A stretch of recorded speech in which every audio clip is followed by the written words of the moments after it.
Hello बच्चों, स्वागत है आपके अपने करंट अफेयर चैनल पर करंट अफेयर्स विद पिनू।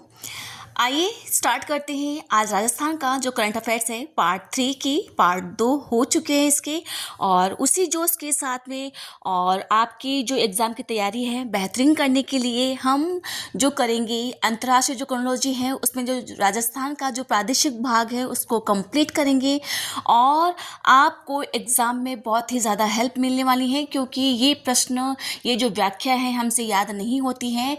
इन व्याख्या के जितने प्रश्न उत्तर बनते हैं मैंने बना दिए हैं और इससे एक भी प्रश्न आपको बाहर नहीं जाएगा और एग्ज़ाम में 100% प्रश्न उत्तर यहीं से आने वाले हैं, आप सभी को पता है।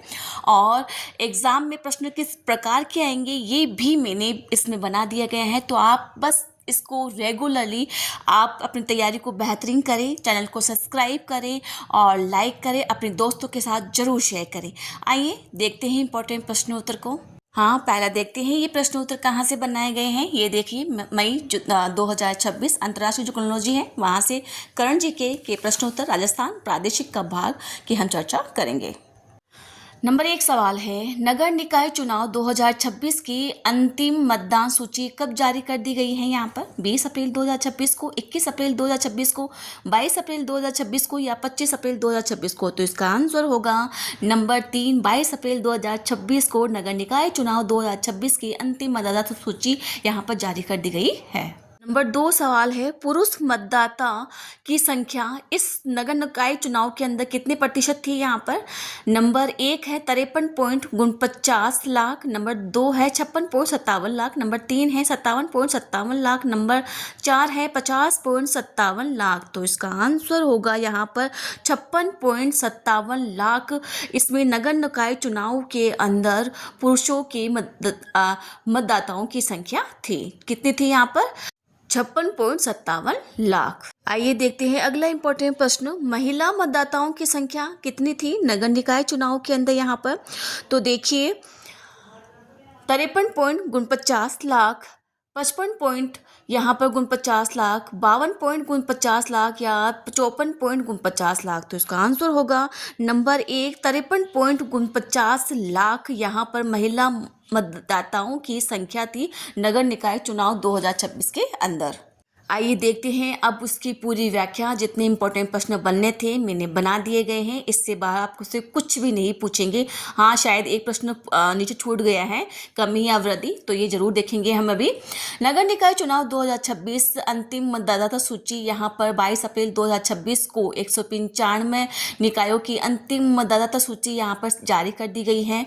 मतदाताओं एवं केंद्र के जो आंकड़े हैं 195 निकाय के अंदर, और ये कुल जो मतदाता थे यहाँ पर नहीं पूछेंगे। यहाँ पर लैंगिक जो विभाजन है यहाँ पर पुरुषों की जो कितना लाख थी 56.57 लाख थी, महिला था यहाँ पर 53.49 लाख, और ट्रांसजेंडर ये जरूर पूछ सकता है कि ट्रांसजेंडर कितना था, तो 377।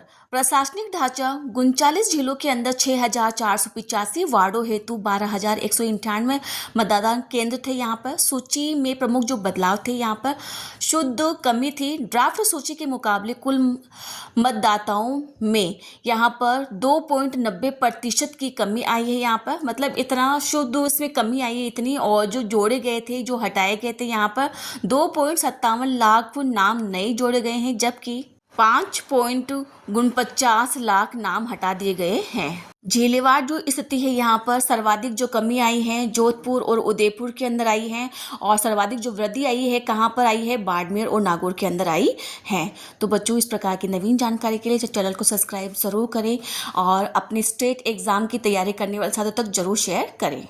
आइए देखते हैं अगला इंपॉर्टेंट प्रश्न, इंडिया जस्टिस रिपोर्ट मार्च 2026 में उपभोक्ता संरक्षण के क्षेत्र में राजस्थान को कौन सा स्थान प्राप्त हुआ है। पहला, दूसरा, तीसरा, चौथा।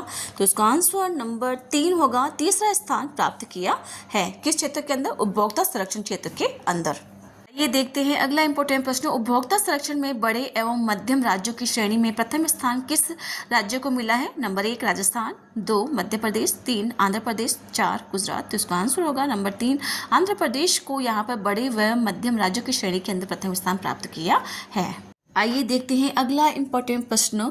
बड़े एवं मध्यम राज्यों में द्वितीय स्थान किस राज्य को मिला है? मध्य प्रदेश, राजस्थान, सिक्किम, मेघालय। तो इसका आंसर होगा नंबर 1, मध्य प्रदेश को यहाँ पर द्वितीय स्थान मिला है। किसके अंदर? उपभोक्ता संरक्षण के अंदर। आइए देखते हैं अब यहाँ पर उसकी व्याख्या। इंडिया जस्टिस रिपोर्ट उपभोक्ता संरक्षण में राजस्थान देश के अंदर तीसरा स्थान पर है। उपभोक्ता संरक्षण के क्षेत्र में राजस्थान ने उल्लेखनीय उपलब्धि हासिल करते हुए यहाँ पर इंडिया जस्टिस रिपोर्ट मार्च 2026 के अंदर जारी की गई है। देश में बड़े एवं मध्यम राज्यों की श्रेणी के अंदर भी तीसरा स्थान हासिल किया है। यह रैंकिंग के अंदर 18 मार्च 2026 को आधिकारिक रूप से जारी की गई है। अब देखते हैं चयन के जो मापदंड है और जो प्रदर्शन है किस प्रकार किया है मूल्यांकन। यह रैंकिंग उपभोक्ता संरक्षण प्रणाली के अंदर 11 प्रमुख मापदंडों पर आधारित है। प्रमुख जो आधार है यहाँ पर बजटीय प्रावधान होगा, बुनियादी ढांचा होगा और मानव संसाधन, कार्य प्रबंधन बिंदुओं को शामिल किया गया है। उपलब्धि: राजस्थान ने इन सभी मापदंडों पर उत्कृष्ट प्रदर्शन करते हुए 3 राज्यों के अंदर अपनी जगह बनाई है।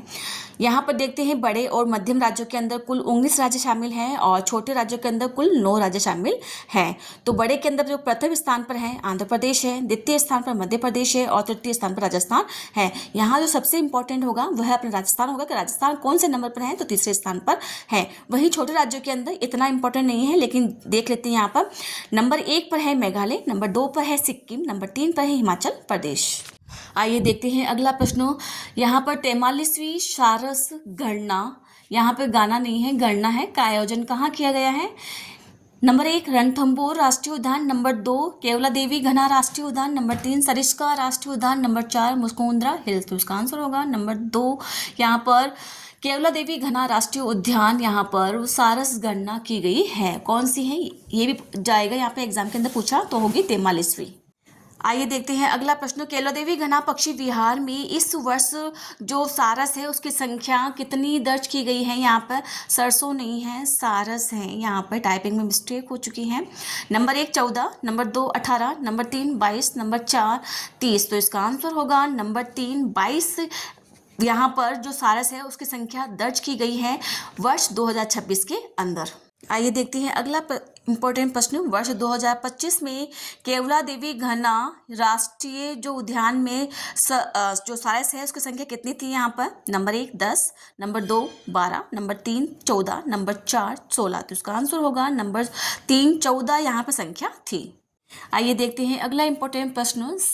यहाँ पर सारस गणना की शुरुआत केवलादेव में किस वर्ष में की गई थी? नंबर 1 1980, 1983, 1985 या 1990। तो इसका आंसर होगा नंबर 2 1983 ईस्वी के अंदर जो सारस गणना है उसकी शुरुआत की गई थी। और अब संख्या कितनी हो गई है उसकी? 22 हो गई है। आइए देखते हैं अब इन प्रश्नों की व्याख्या। 43वीं सारस गणना, इसमें कोई मिस्टेक नहीं है आपके सामने, कोई प्रिंटिंग मिस्टेक नहीं है। यहाँ पर आपके सामने किताब की एज इट इज़ लैंग्वेज है। केवलादेवी घना राष्ट्रीय उद्यान में सारस की संख्या के अंदर वृद्धि की गई है। केवलादेवी नेचुरल हिस्ट्री सोसाइटी द्वारा भरतपुर स्थित केवलादेव घना राष्ट्रीय उद्यान यूनेस्को विश्व धरोहर शामिल में 43वीं सारस गणना कार्यक्रम 21 अप्रैल 2026 को आयोजित किया गया था। यह गणना राज्य के पारिस्थितिकी तंत्र के अंदर सारस जो पक्षियों की स्थिति को समझने के लिए प्रतिवर्ष आयोजित होती हैं। और गणना की जो रिपोर्ट के जो आंकड़े हैं, केवलादेवी घना पक्षी विहार के अंदर इस वर्ष सारस की संख्या है 22 दर्ज की गई है और 2025 के अंदर कितनी थी? 14 हो गई थी। यहाँ पर पहले 14 थी, अब कितनी हो गई? 22 हो गई है।